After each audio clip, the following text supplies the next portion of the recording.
আমার ভাই ও ভাবির ৬ বছর ধরে সন্তান হচ্ছিল না। আমার তালাকের কারণে আমি আমার মায়ের বাড়িতেই থাকছিলাম। হঠাৎ আমার ভাইয়ের আমার দিকে এমন নজর পড়ল যে সে আমাকে ভাবির জায়গায় এনে এক নয় অনেক রাত ভাবি ভেবে আমার সাথে। নমস্কার বন্ধুরা, আজকের এই গল্পে আপনাদের স্বাগতম। আমার নাম আরোহী এবং আমি তালাকপ্রাপ্ত। ১ বছর আগে আমার বিয়ে হয়েছিল, কিন্তু আমার বিয়ে ১ বছরও টিকেনি। আমার দুর্বলতার সুযোগ নিয়ে আমার ভাই এমনভাবে কাজ করবে তা আমি কল্পনাও করতে পারিনি। এখন আমি আমার মায়ের বাড়িতে থাকছিলাম। মায়ের বাড়ির এক-একটি দিন আমার জন্য ভারী হয়ে উঠছিল, কারণ মা, বাবা এবং ভাইয়ের তিরস্কার দিন দিন বাড়ছিল। তাদের ধারণা ছিল, আমি যদি এভাবে বাড়িতে পড়ে থাকি তাহলে ভাইয়ের দ্বিতীয় বিয়ে হবে না। তারা আমাকে ক্রমাগত অন্য কোথাও চলে যেতে বলছিল। আমার বাধ্যবাধকতা ছিল, তাই আমি তাদের কথা শুনতাম, কারণ আমি নিজের ইচ্ছায় লাভ ম্যারেজ করেছিলাম এবং তা ১ বছরও টিকেনি। একদিন আমার চাচাতো ভাই মোহনের ফোন এল। মোহন আমাকে তার বাড়িতে ডাকল। সেও জানত যে তার মামামামির স্বভাব কতটা নিষ্ঠুর। সে বলল, দিদি, আপনি আমাদের বাড়ি চলে আসুন, এখানে আপনি শান্তি পাবেন। আমি আমার বিবাহিত জীবন বাঁচানোর অনেক চেষ্টা করেছিলাম, কিন্তু আমার স্বামী কানের কাছে ছিল। তার পরিবার তার মনে আমার সম্পর্কে ভুল ধারণা ঢুকিয়ে দিয়েছিল। সেই কথা শুনে সে আমাকে তালাক দিল। আমার বিয়ে হয়েছিল ২৫ বছর বয়সে এবং ২৬ বছর বয়সে তালাক হয়ে গেল। যাই হোক, আমি সেই সব কথা বারবার মনে করতে চাইনি। তাই যখন মোহন আমাকে ফোন করে তার বাড়ি ডাকল, সেই রাতে আমি সিদ্ধান্ত নিলাম যে আমি আর আমার মায়ের বাড়িতে থাকব না। আমি আমার জিনিসপত্র গুছিয়ে নিলাম এবং বাসে চড়ে তার বাড়ির দিকে রওনা হলাম। যাই হোক, মা বাবা আমাকে বাড়িতে চাইছিলেন না, তাই কয়েকদিনের মধ্যে আমার মেজাজ বদলে যাবে এই ভেবে আমি মোহনের বাড়ি চলে গেলাম। মোহনের বিয়ে হয়ে গিয়েছিল। তার স্ত্রীর নাম প্রিয়া। গত ৬ বছর ধরে তারা দুজনেই শহরে থাকছিলেন। তাদের সুখী সংসার ছিল, কিন্তু বিয়ের ৬ বছর পরও তাদের সন্তান হয়নি। যার সাথে আমি বাচ্চাবেলায় খেলেছিলাম, যাকে আমি ভাই বলে ডাকতাম, তার সাথে এক রাত এমনও আসতে চলেছে যে আমি তার সাথে তার বিছানায় থাকব, এই ভাবনা আমি স্বপ্নেও ভাবিনি। মোহন ও তার স্ত্রী আমাকে খুব আনন্দের সাথে স্বাগত জানালেন। যেমন তিরস্কার আমি আমার নিজের পরিবার থেকে পেয়েছিলাম, তা মোহনের বাড়িতে একদম পেলাম না। সেখানে ভাবি আমার খুব যত্ন নিচ্ছিলেন। আমার কি চাই কি চাই না তা তিনি দেখছিলেন। সেই সুখের পরিবেশে থাকা আমাকেও ভাল লাগছিল। দেখতে দেখতে মোহনের বাড়িতে আমার ৫ দিন হয়ে গেল। এই ৫ দিনে আমি তাদের দুজনের মধ্যে একবারও ঝগড়া হতে দেখিনি। কিন্তু এখন আমার কারণে তাদের বাড়িতে ঝগড়া না হয়, তাই আমি মোহনকে বললাম, আমার এখন বাড়ির জন্য রওনা হওয়া উচিত। সম্ভবত আপনাদেরও আমার কারণে সময় মিলছে না গিয়েতে। মোহন বলল, এখন সময় মিলবে না কেন? আমাদের বিয়ে হয়েছে ৬ বছর। মোহন আমাকে আরও কয়েক দিন তার বাড়িতে থাকার অনুরোধ করল এবং আমি তার অনুরোধ ফিরিয়ে দিতে পারলাম না। সেই দিন রাতে হঠাৎ আমি কারও আওয়াজ শুনতে পেলাম। আমার ঘর মোহনের ঘরের পাশেই ছিল। আমি যেই ঘর থেকে বের হলাম, মোহন ভাইজের ঘর থেকে আওয়াজ আসতে লাগল। সেই অদ্ভুত আওয়াজ সম্ভবত ভাবিরই ছিল। রাতের বেলা ভাবির এমন আওয়াজ কেন আসছিল তা আমি ভালোভাবেই বুঝতে পারছিলাম, কারণ একসময় আমারও বিয়ে হয়েছিল। সেই আওয়াজ শুনে হঠাৎ আমার স্বামীর কথা মনে পড়ল। আমার মনে অনাকাঙ্ক্ষিত অনুভূতি জন্ম নিতে লাগল। তখন আমি আমার ঘরে গিয়ে কানে তুলা দিয়ে ঘুমিয়ে পড়লাম, যাতে সেই আওয়াজ না শুনতে পাই এবং আমার চোখের সামনে অনাকাঙ্ক্ষিত দৃশ্য না আসে। পরের দিন ভাইয়ের বাড়িতে ভাবির মামি এসেছিলেন। ভাবির মামি কথা প্রসঙ্গে বললেন, প্রিয়া, তুমি আমাদের কখন দাদি বানাবে? তোমার ভালো খবর কখন শুনব? তার মামির প্রশ্ন শুনে প্রিয়ার মুখ খারাপ হয়ে গেল। তখন মোহন ভাই বলল, আমাদের ফ্যামিলি প্ল্যানিং আছে, কিন্তু এখনই আমরা সে বিষয়ে ভাবিনি। যেই প্রিয়া ভাবির মামি চলে গেলেন, প্রিয়া ভাবি মুখ ভার করে নিজের ঘরে চলে গেলেন। প্রিয়াকে তার মামির প্রশ্ন এত খারাপ লাগল কেন তা আমি বুঝতে পারলাম না। প্রিয়া আমাকে খুবই দুঃখিত দেখাচ্ছিল, তাই আমি তার পিছনে পিছনে তার ঘরে গেলাম। সেখানে আমি তাকে কাঁদতে দেখলাম। প্রিয়াকে কাঁদতে দেখে আমি বললাম, প্রিয়া, তুমি কি তোমার মামির প্রশ্নের কারণে কাঁদছ? এতে কান্নার কি আছে? মোহন তাদের বলে দিয়েছে যে তুমি আমাদের পরিবার পরিকল্পনা আছে এবং তোমরা সেভাবেই চলছ, এতে খারাপ লাগা বা কান্নার কোনো কারণ নেই। এখন তুমি শহরে থাকো, তাই তোমার চিন্তাভাবনাও উন্নত হবে। শহরের মানুষ সবকিছু ভেবেচিন্তে করে এবং আজকাল সন্তান নেওয়া এত সহজ নয়, খরচও অনেক বেড়ে গেছে। আমি বলছিলাম, এমন সময় প্রিয়া হঠাৎ আমার কাঁধে মাথা রেখে জোরে জোরে কাঁদতে শুরু করল। তারপর আমি তার চোখের জল মুছে দিয়ে তাকে আশ্বস্ত করে জিজ্ঞাসা করলাম, প্রিয়া ভাবি, তোমার কান্নার কারণ আমার কাছে অন্য কিছু মনে হচ্ছে। যাই হোক, তুমি আমাকে বলো। তুমি আমাকে তোমার বন্ধু ভেবে সব বলতে পারো। তখন প্রিয়া বলল, আরোহী, এখন যেহেতু তুমি আমাকে বন্ধুত্বের সম্পর্কে প্রশ্ন করেছ, আমি তোমাকে সত্যি উত্তর দেব। কিন্তু এটা শুনে তুমি ননদ হিসেবে নয়, বন্ধু হিসেবে বুঝবে। এটা প্রতিশ্রুতি দাও। ও আমি প্রিয়াকে প্রতিশ্রুতি দিলাম যে আমি তাকে বন্ধু হিসেবে বুঝব। তখন প্রিয়া বলতে শুরু করল, আমাদের কোনো পরিবার পরিকল্পনা নেই। সত্যি কথা হলো, আমি কখনো মা হতে পারব না।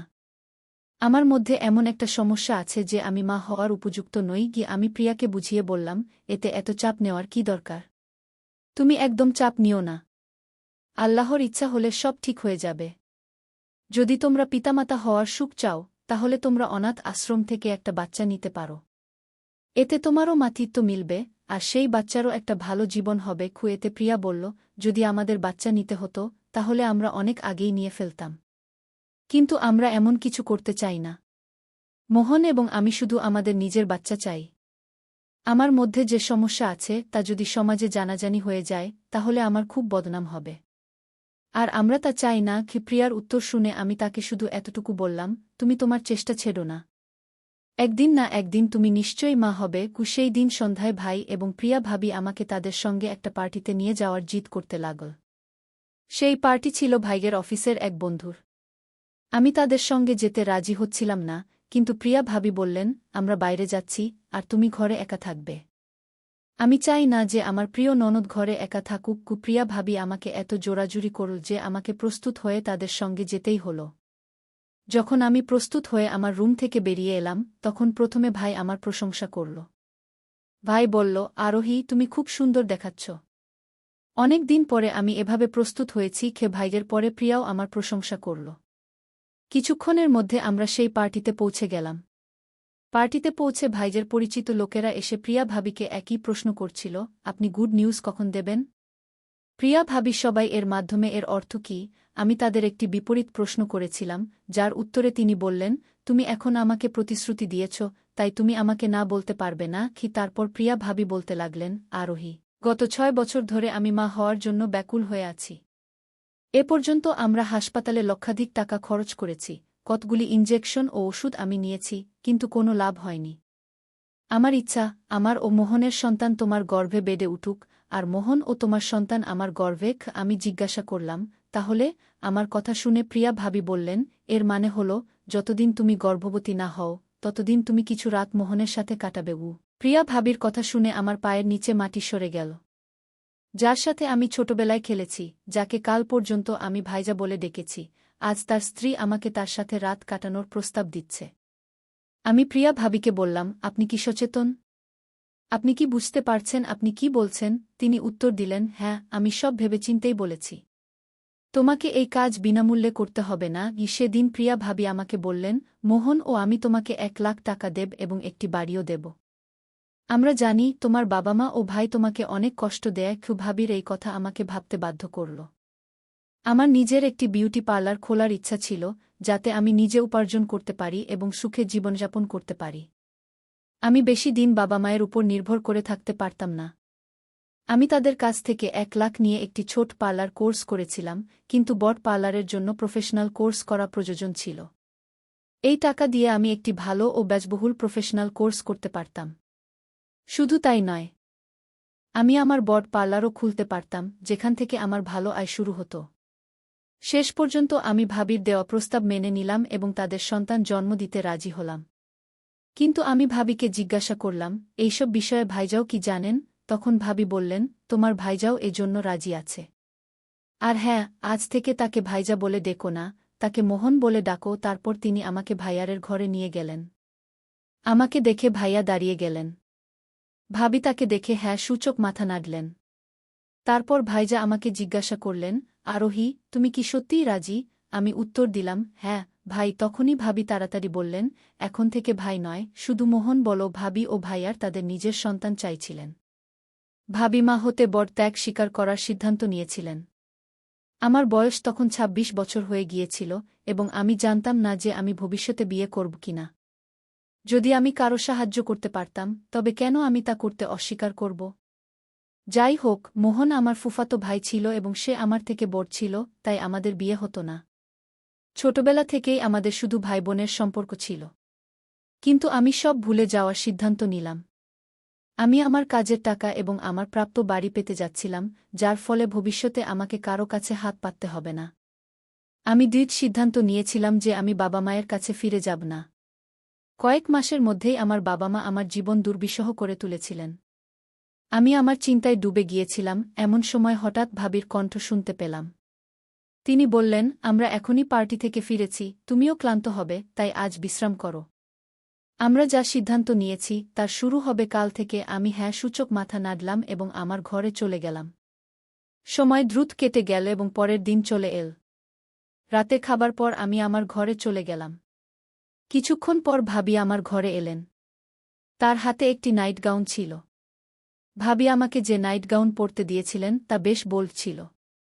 ভাবি বললেন, মোহন আমার ছাড়া অন্য কোনো মেয়ের দিকে তাকায় না, কিন্তু এখন সে যাই করবে তা আমাদের দুজনের সম্মতিতেই করবে।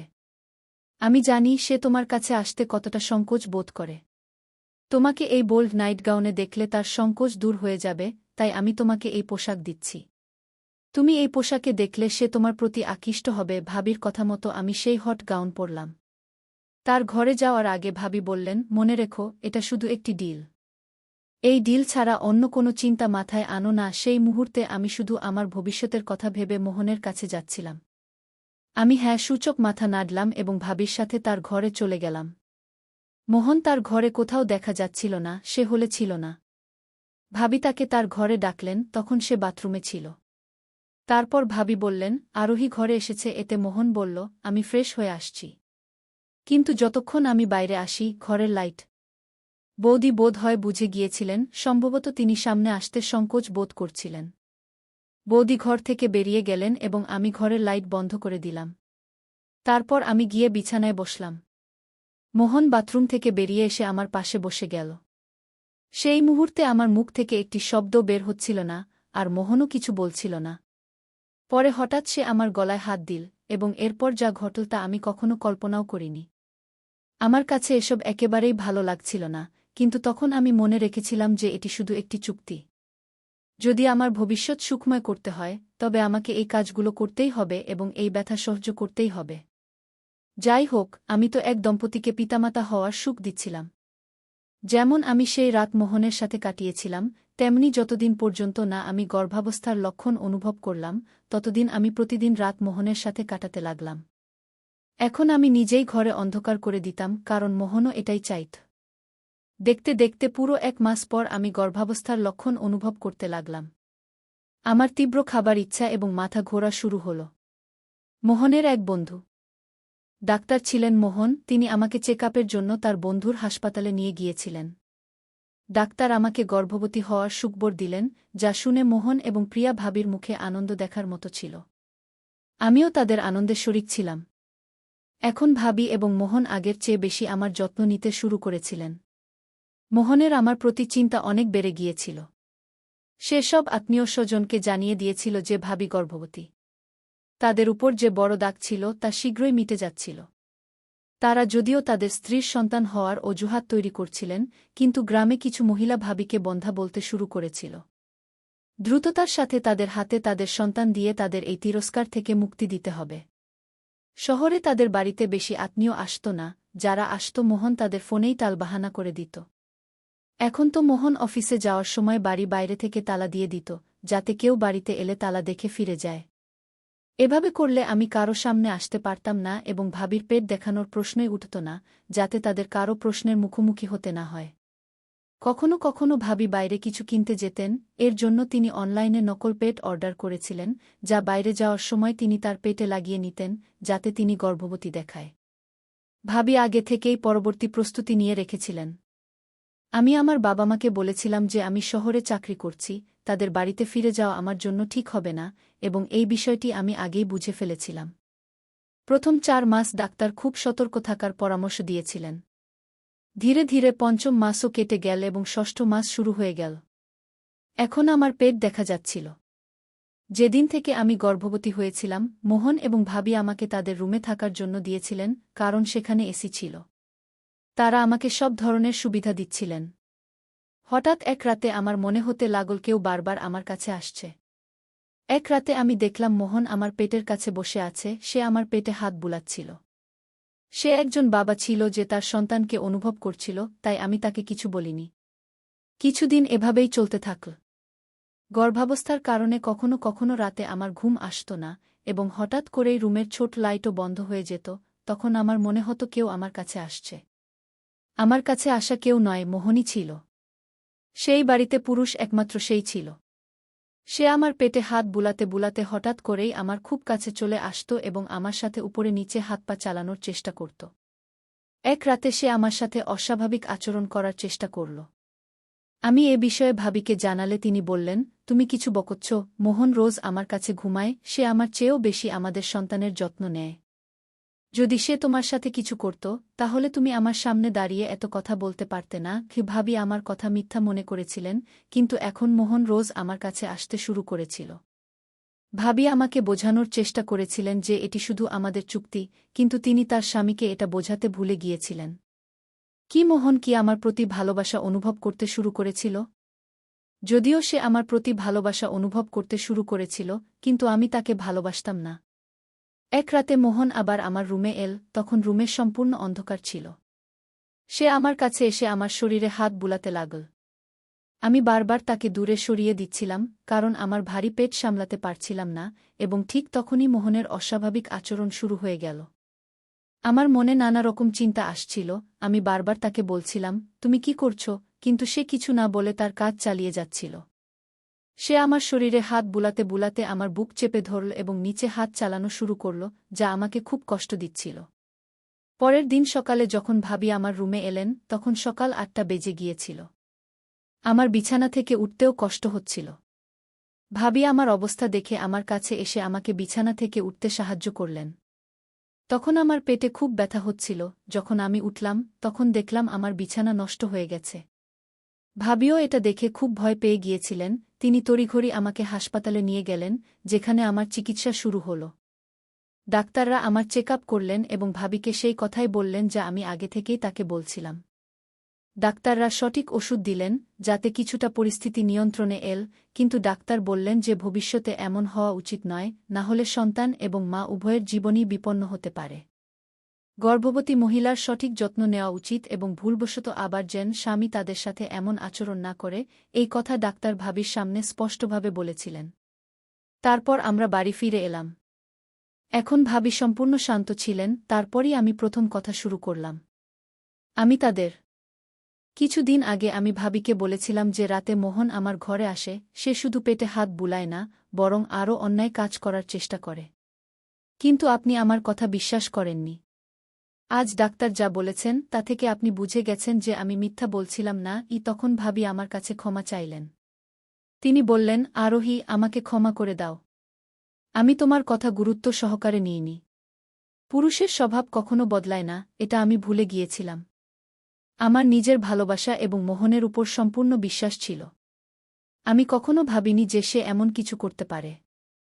আজ সকালে সে তাড়াতাড়ি অফিস চলে গিয়েছিল, তাই এই বিষয়গুলো তার সামনে আসেনি। কিন্তু এখন আমি তাকে রঙে হাতে ধরেই প্রশ্ন করব। ভাবি আমার পাশে দাঁড়ালেন। গর্ভাবস্থায় আমার সাথে কি কি ঘটছিল তা তিনি বুঝে ফেলেছিলেন। আমি নিজেও কখনো ভাবিনি যে মোহন এমন আচরণ করবে।